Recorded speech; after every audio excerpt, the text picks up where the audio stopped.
Okay, update lang tayo patungkol dito kay Representative Zaldico.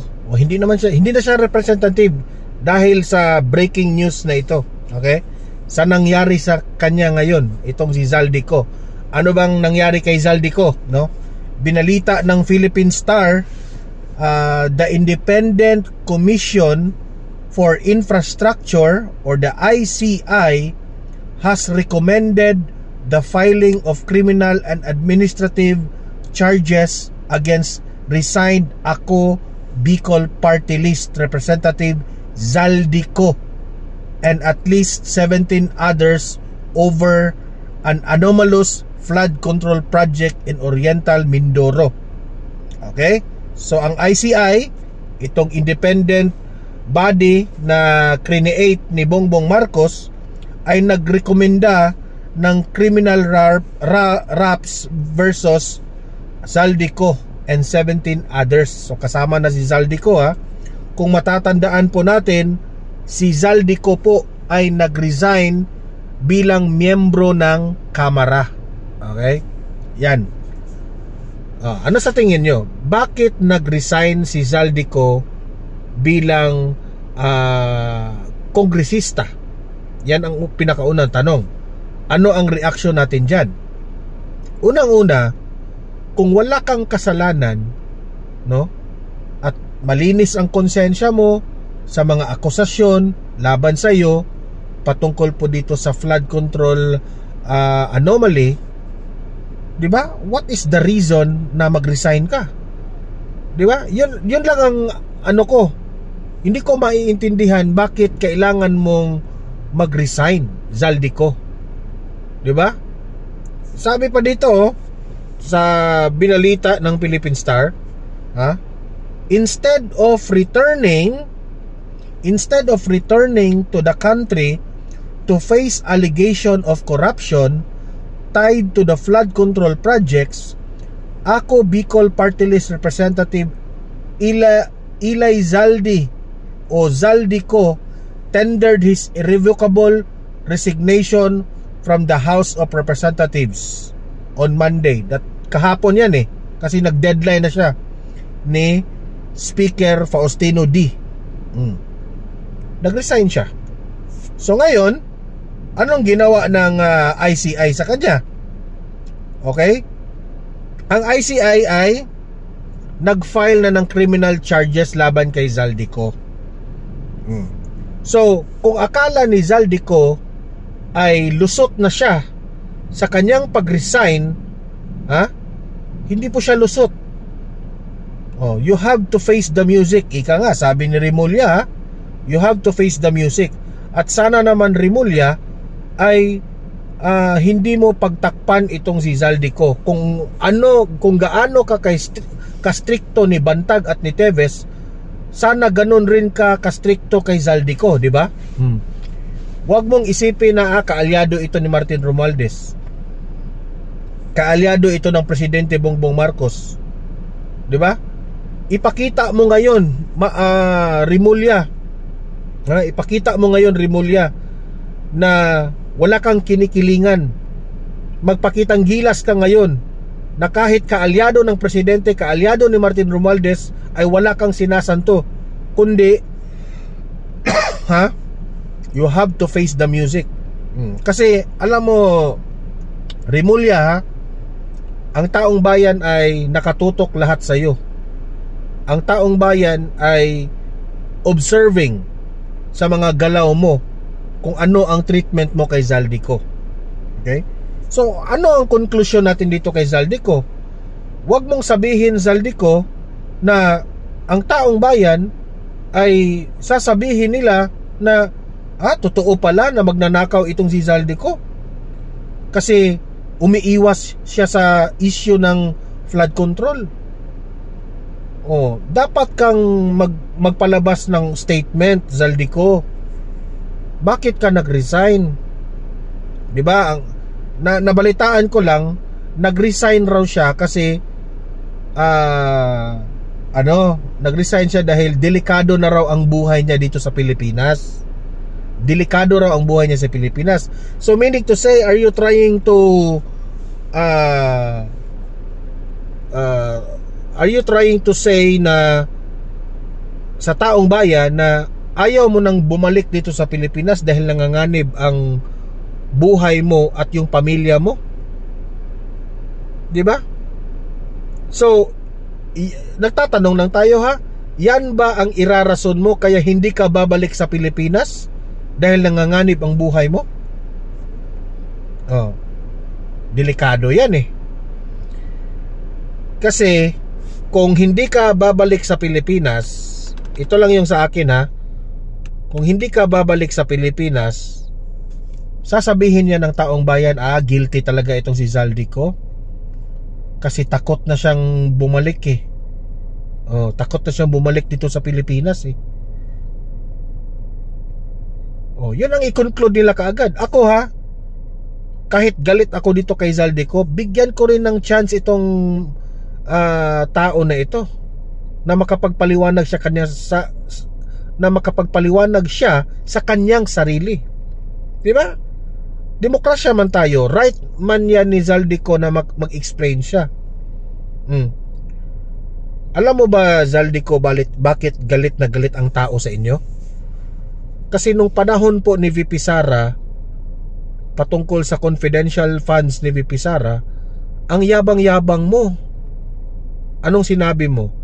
Shiminit, wag kang mag-shiminit dyan. Oh, humarap ka at ipaliwanag mo yung mga confidential funds mo. Yan ang sinabi mo kay VP Sara at that time. Ngayon, ha? Mas grabe itong issue mo ngayon, ha? Yung kay VP Sara, billions, ha? Millions lang yun. Hindi pa totoo. Yung sa'yo, billions, halos nga siguro trillions ang issue patungkol sa'yo. Ha? Parang parang hindi ka marunong magdepensa sa sarili mo. Bakit ba? Wala ka nang ikadepensa? Dahil obvious na ba? Hindi, natatanong na ako, ha? Hindi tayo nag-aakusa. Bakit? Ang hirap bang i-explain ito? Marami bang ebidensya? Marami bang mga witness na posibleng kakahol dito? Kasi ako, ha, naniniwala ako, maybe one of these days baka sobrang daming mag-whistleblow patungkol dito kay Zaldico eh. Magagaya talaga siya sa nangyari kay Napoles kung hindi siya magpapaliwanag. Tandaan mo, Zaldico, ha? Tandaan mo, ang yabang-yabang mo kay VP Sara. Anong sinabi ni VP Sara? Ang gaba dili magsaba. Ito na ba yung sinabi ni VP Sara? Nagabaan ka na ba? Gaba na ba ang sitwasyon mo ngayon? 'Di ba? I-explain mo. Marami ka raw jets, marami ka raw chopper. I-explain mo. Bakit ka nakabili ng ganyan kalaki? Bakit sobrang yaman nyo? 'Di ba? Ano-ano yung mga negosyo mo na nakabili ka ng mga jets at chopper?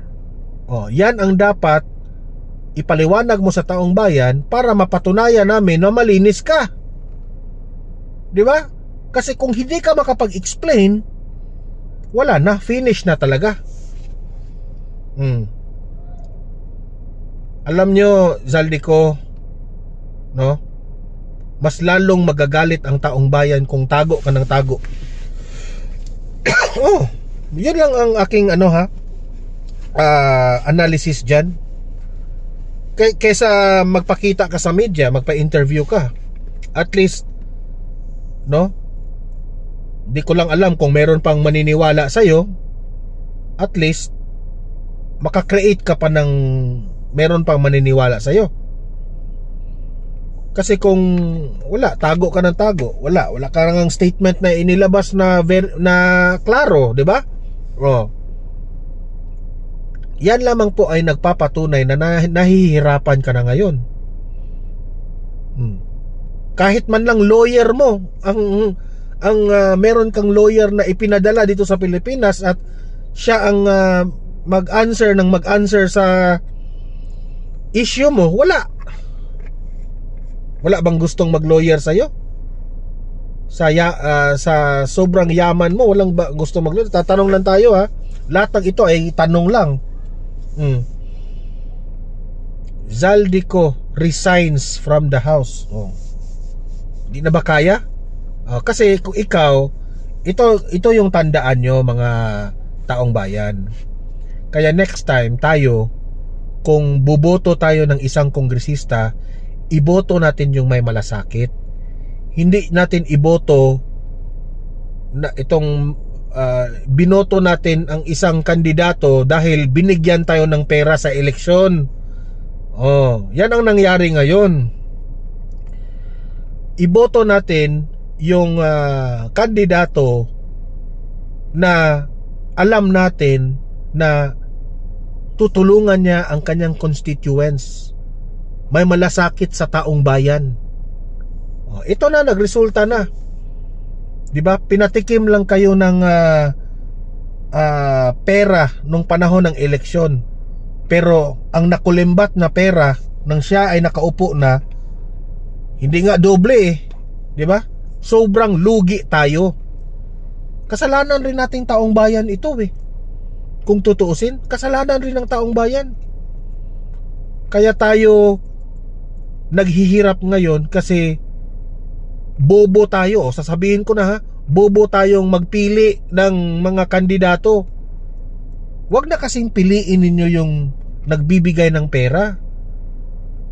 Alam nyo, ang mga kandidatong nagbibigay ng pera during elections, babawiin nila yan kapag sila na ay nakaupo. Babawiin nila yan. Diba? Doon tayo sa mga kandidato na malinis ang pakay nila sa pagtakbo nila. Kasi magre-reflect sa atin yan Ang sarap-sarap natin, nakatanggap tayo ng mga pera sa eleksyon. Anong nangyari ngayon? Galit na tayo ngayon sa kanila. Dahil binawi nila yung binigay nila sa atin. Sobra pa nga yung binawi nila. 'Di ba? Sobra-sobra ang binawi nila. So, lesson learned sa lahat ng mga Pilipino. Comment, mag-react kayo. Ano masasabi nyo kay Zaldico? Okay? At paki-like, paki-share itong video na ito para kakalat ito sa taong bayan. Subscribe na, ha, sa mga ngayon lang nanood dito sa ating channel sa Don Mar TV para updated kayo lagi. Libre lang ang mag-subscribe, walang bayad lang. See you in my next video. Have a great day, have a great night. God bless po sa ating lahat. Mabuhay ang Pilipinas and God save the Philippines. Bye-bye.